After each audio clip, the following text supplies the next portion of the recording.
అందరికీ నమస్కారం అండి. 2021లో దాజీ గారు భండారాలో దాజీ గారు 2 సందేశాలు ఇచ్చారు. ప్రేమ పుంజంపై ప్రయాణ మరియు గురు శిష్య సంబంధం. ఈ 2 సందేశాల్లోని మనం ఆచరణాత్మకంగా డెవలప్ చేసుకోవాల్సినటువంటి ముఖ్యమైన అంశాలని ఈ ఎపిసోడ్లో చెప్పుకుందాం.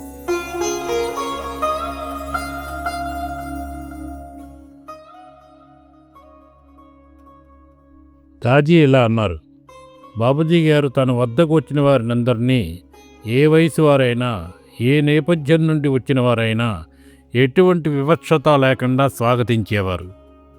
అందరూ ఆ కేంద్రము అంటే ఈ సృష్టి ఆవిర్భావానికి పూర్వం ఉన్నటువంటి పరమ శుద్ధ స్థితి వైపుకి పురోగమిస్తూ తమలోని అతి ఉత్కృష్టమైన సత్తాను ఆవిష్కరించుకోవాలనేది వారి స్వప్నం. ఈ అంతరంగ యాత్రని ఆయన తన స్వానుభవంతో 23 వలయాల చిత్రంగా చూపించి, ఆ యాత్రలో వివిధ క్షేత్రాలు, చక్రాలు, దశలను గురించి విశదీకరించి మనకు మార్గదర్శనం చేశారు. అయితే ఈ అంతరంగ యాత్ర ఎలా సాగుతుంది? ప్రేమ అనే ఒక కాంతి పుంజంపై సాగుతుంది. ఈ యాత్రలో అడ్డంకులు కూడా ఉంటాయి. ఒక కాంతి కిరణం పారదర్శకంగా ఉండే అద్దం ద్వారా ప్రవేశించినప్పుడు ఏ విధంగా వక్రంగా తిరుగుతుందో, అలాగే ఈ ప్రేమ అనే కాంతిపుంజం కూడా చాలా సూక్ష్మమైన ఫిల్టర్ల ద్వారా దారి మళ్ళే అవకాశం ఉంటుంది. మానవ అస్తిత్వపు స్వభావంలోనే ఈ ఫిల్టర్లు ఉన్నాయి. అందుచేత ఈ 23 వలయాల ద్వారా ప్రయాణిస్తున్న క్రమంలో మన సామర్థ్యం పెరుగుతూ మన సత్తా మరింత వికసిస్తుందని అన్నారు దాజీ. మొట్టమొదటి వృత్తం బయట మన ప్రేమ బాహ్యోన్ముఖమై మన కోరికల యొక్క ఆకర్షణ వికర్షణలకి లోనవుతుంది. ఉదాహరణకి, పిల్లలకు బొమ్మలపైన ప్రేమ, యవనంలో ఉన్నవారికి శృంగారం పైన, పెద్దవాళ్లకి కుటుంబ జీవనం, ఉద్యోగాలు మరియు వేరే అభిరుచులపైన ప్రేమ ఉంటుంది. ఒక్కోసారి దురాశ, అసూయ, పోటీతత్వం లాంటివి కూడా బలంగా ఉంటాయి. ఈ స్థాయిలో ప్రేమ స్వార్థపూరితంగా నేను, నాది అనే తత్వంలో మునిగిపోయి కాంతి బ్లాక్ హోల్స్లో ఎలా ఇరుక్కుపోతుందో అలా ఇరుక్కుపోతుంది. ఇలాంటి పరిస్థితిలో మనం ఆధ్యాత్మిక సాధన చేపట్టి క్రమక్రమంగా ఈ ఉద్వేగాలపై పట్టు సాధించి మెరుగైన అవగాహనతో, ఆలోచనతో మన దృష్టిని ఒక ఉన్నతమైన వస్తువుపై కేంద్రీకరించడం నేర్చుకుంటాం.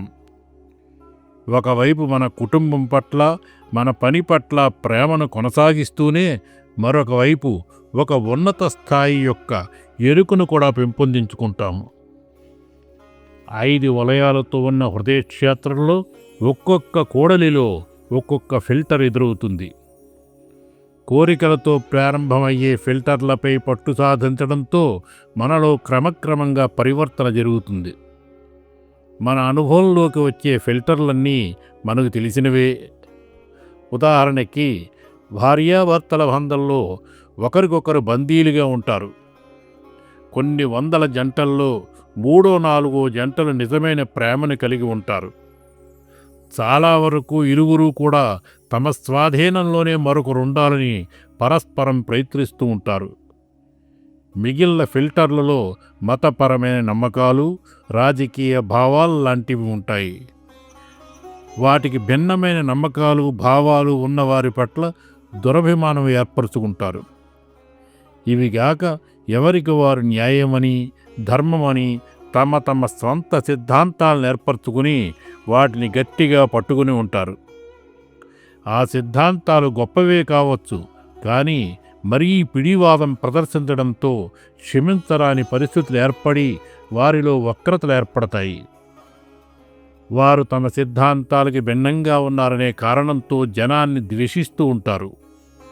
అప్పుడు ఈ ప్రేమనే కాంతిపుంజం కేంద్రం వైపు కాకుండా అందుకు విరుద్ధమైన దిశగా ప్రయాణం చేస్తుంది. అహాన్ని అదుపు చేయడం కంటే కోరికలను అదుపు చేయడం తేలిక. ఎందుకంటే ఒకసారి కోరిక నెరవేరిన తర్వాత అదే కోరిక మనల్ని వెంటనే వెంటాడదు. కానీ అహం అలా కాదు, దానికి అంతే ఉండదు. అహం తన ఉనికి కోసం మిగిలిన వాటిపై కంటే అధికారం పైన, పదవులపైన ఎక్కువగా ఆధారపడుతుంది. జంతు ప్రపంచానికి మనకు మధ్య ఉండే వ్యత్యాసం ఇదే. అహంకారికి వినయం, అజ్ఞాతంగా ఉండడం, సర్దుకోవడం ఉండవు. మనం అంతరంగ యాత్రలో ఒక వలయం నుండి మరొక వలయానికి, ఒక లోకం నుండి మరొక లోకానికి కదులుతున్నప్పుడు ఎప్పటికప్పుడు ఆ కొత్త వాతావరణానికి సర్దుకోవాలి. అది అహంకార రహిత సౌశీల్యంతోనే, ప్రేమతోనే సాధ్యమవుతుంది. దాన్ని అఖ్లాక్ అంటారు. ఉదాహరణకి 2వ చక్రాన్ని చేరుకున్నామనుకోండి, అది శాంతి ప్రశాంతతల నిలయం. ఆ స్థితిలో ఉన్నప్పుడు మనం ప్రేమించే వారిపై బిగ్గరగా అరవగలమా? అలా ప్రవర్తిస్తే అది అక్కడి స్థితికి తగినట్లుగా ఉండదు. 2వ చక్రంలో మనల్ని ముందుకు నడిపించేది, ఆ తర్వాతి లోకానికి చేర్చేది తీవ్రమైన భక్తి అన్నారు బాబూజీ. 3వ చక్రంలో మనం ప్రేమ అనే అగ్నిని అనుభూతి చెందుతాం. ఆ అనుభూతి దైవానుగ్రహాన్ని ఆకర్షించి మన ప్రయాణం ఇంకా ముందుకు సాగడానికి తోడ్పడుతుంది. అలా మనం ఒక లోకాన్ని దాటి మరొక లోకానికి ఈ ప్రేమ పుణ్యం ద్వారా ప్రయాణిస్తాం. మనం సంబంధాల ద్వారా ప్రేమని నేర్చుకుంటాం. కానీ ఏ స్థాయిలోనైనా, ఏ అనుబంధంలోనైనా మమకారాన్ని పెంచుకుంటే మనం అందులో చిక్కడిపోతాం. అందుచేత మన ప్రేమ ప్రవాహాన్ని సంకుచితంగా ఉంచకుండా మనం ప్రేమించగలిగే సామర్థ్యాన్ని ఎల్లప్పుడూ పెంచుకుంటూ ఉండాలి. ఆ ప్రేమ మొత్తం విశ్వాన్నంతా ఆక్రమించాలి. అప్పుడే నిజమైన భక్తి ఏర్పడుతుంది. ఆధ్యాత్మిక సాధన ద్వారా ఎప్పుడైతే మనం బాహ్య ప్రపంచంతో ఒక్కటై ఉండడానికి బదులు దైవత్వంతో ఒక్కటే ఉంటామో అప్పుడు అహం యొక్క భారం నుండి విముక్తి పొందుతాం. ఇప్పుడు మనం కేంద్ర క్షేత్రంలోకి ప్రవేశిస్తాం. ఇది సత్యతత్వ సామ్రాజ్యం. కోరికలకు, ఉద్వేగాలకు, అహానికి అతీతమైన లోకం. ఇక్కడ వివిధ స్థాయిల గుండా ఉనికి రహిత స్థితి దిశగా ప్రయాణం చేస్తాం. ఇక్కడ అన్నీ అప్రయత్నంగానే జరుగుతాయి. మనం చేసే ఏ పనిలోనూ కర్తృత్వ భావం ఉండదు.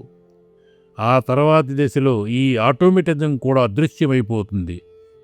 ఇంకా ముందుకు సాగిన తర్వాత ఈ ప్రేమపుంజం మనల్ని కేంద్రానికి మరింత దగ్గరగా చేరుస్తుంది. ఈ స్థితి పరిశుద్ధమై శుద్ధ అస్తిత్వంగా మారిపోతుంది. ఇక్కడ అన్ని పరిమితులు పోతాయి. అయినా ఇంకా ప్రయాణం పూర్తవదు. కదలిక ఇంకా ఎక్కడో నిద్రాణంగా ఉంటుంది. బాబూజీ కేంద్రాన్ని కదలిక లేనిదిగా వర్ణిస్తారు. ఆ కదలిక లేని కేంద్రమే నిద్రాణమైన కదలికను సంరక్షిస్తుంది. అదే ఈ మొత్తం సృష్టికి కారణం. ఆ అత్యున్నత స్థితికి చేరడం ఈ ప్రేమపుంజం ద్వారా మాత్రమే సాధ్యమని, అందుకు మాస్టర్పై సంపూర్ణంగా ఆధారపడాలని అన్నారు దాజీ. గురు శిష్య సంబంధం గురించి ప్రసంగిస్తూ దాజీ ఇలా చెప్పారు. పూజ్య లాలాజీ మహాసమాధి తర్వాత బాబూజీ మహారాజును తన గురువుగా, లాలాజీ మహారాజు వారసునిగా అంగీకరించిన కొద్ది మందిలో శ్రీ రామేశ్వర ప్రసాద్ మిశ్రా ఒకరు. Prepared by late Sri Rameshwar Prasad Mishra. Babuji గారు తన రచన సత్యోదయమును శ్రీ రామేశ్వర ప్రసాద్ మిశ్రా గారికి అంకితమిచ్చారు. అలా ఆయనను తన శిష్యునికి అంకితమిచ్చేలా చేసిన ఆ గురు శిష్య సంబంధం ఎంతటిదో మనం తెలుసుకోవాలి. ఒకానొక సందర్భంలో లాలాజీ గారు బాబూజీ గారితో రామేశ్వర ప్రసాద్ మిశ్రాని విశ్వసించవద్దని కూడా హెచ్చరించారు. దానితో బాబూజీ చాలా అప్రమత్తమై ఆయనను మరింత బాగా తయారు చేశారు. ఇక్కడ బాబూజీ ఎంతో నిబద్ధతతో తిరిగి ఆయనకు పుస్తకాన్ని అంకితం చేయడం చూస్తే తన గురుభాయి యొక్క వ్యక్తిత్వాన్ని మార్పు చెందేలా చేయడానికి బాబూజీ పడిన కష్టం మనకి అర్థమవుతుంది. మరొక వ్యక్తి బాబూజీకి ప్రిసెప్టరు. ఆయన బాబూజీ మహారాజ్ వంటి వ్యక్తిత్వాన్ని తాను తయారు చేశారని గర్వించారు. లాలాజీ ఆ వ్యక్తిని ప్రశంసించారు కూడా. కానీ ఆ తర్వాత ఏమైంది? అది తెలుసుకుని దాని నుండి మనం అందరం నేర్చుకోవాల్సింది చాలా ఉందని దాజీ ఇలా చెప్పారు. ఎవరైతే బాబూజీని తయారు చేశాన్ని గర్వించారో అతడు ఉన్నత స్థాయి నుండి అత్యంత తక్కువ స్థాయికి పడిపోయారు.